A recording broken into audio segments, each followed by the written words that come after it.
Actually, only one of Mean Girls' plastics never wrote in the burn book, and the reason is perfect. Mean Girls introduced the plastics in their burn book, and surprisingly, only one member of this special group never wrote in that book, and the reason is perfect. The 2000s saw a peak in teen movies from different genres, and one of the most successful and beloved ones is Mean Girls.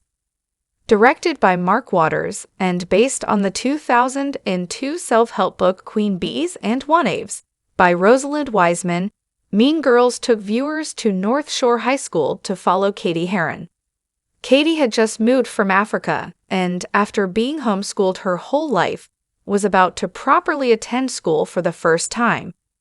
After a shocking and disappointing first day, she befriended outcasts Janice Ian and Damien before getting the attention of Regina George, the leader of the Plastics. Cady was then used by Janice to infiltrate the Plastics and ruin Regina's life, and in the process, she was introduced to the burn book. However, contrary to what has been believed, not all the Plastics wrote in that book.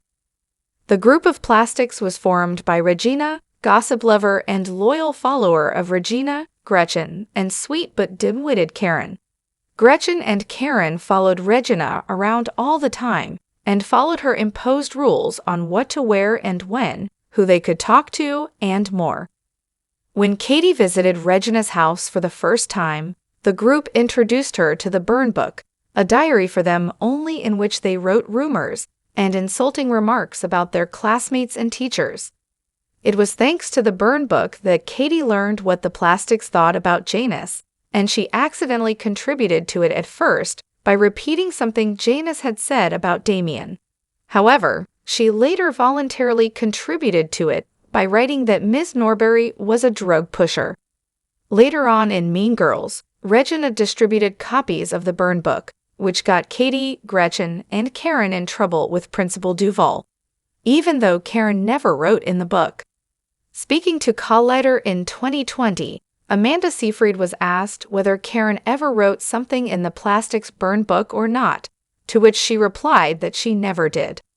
Seyfried explained that, although Karen was part of the Plastics, she had nothing mean to say about anyone, so she never had anything to write in the book.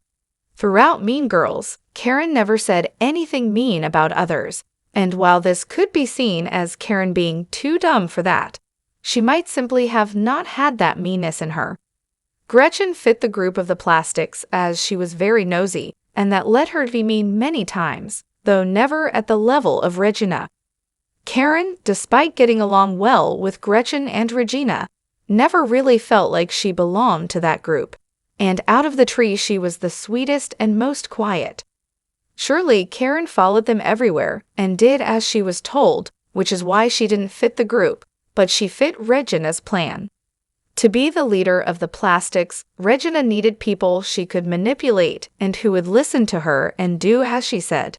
Gretchen was very insecure, which made her vulnerable and an easy target, and Karen was too sweet and naive. Cady turned out to be as smart as Regina, which is why she would never have fully fit the group either and why she ended up breaking it. Karen eventually found her own path, and Mean Girls ended with Girl World at peace.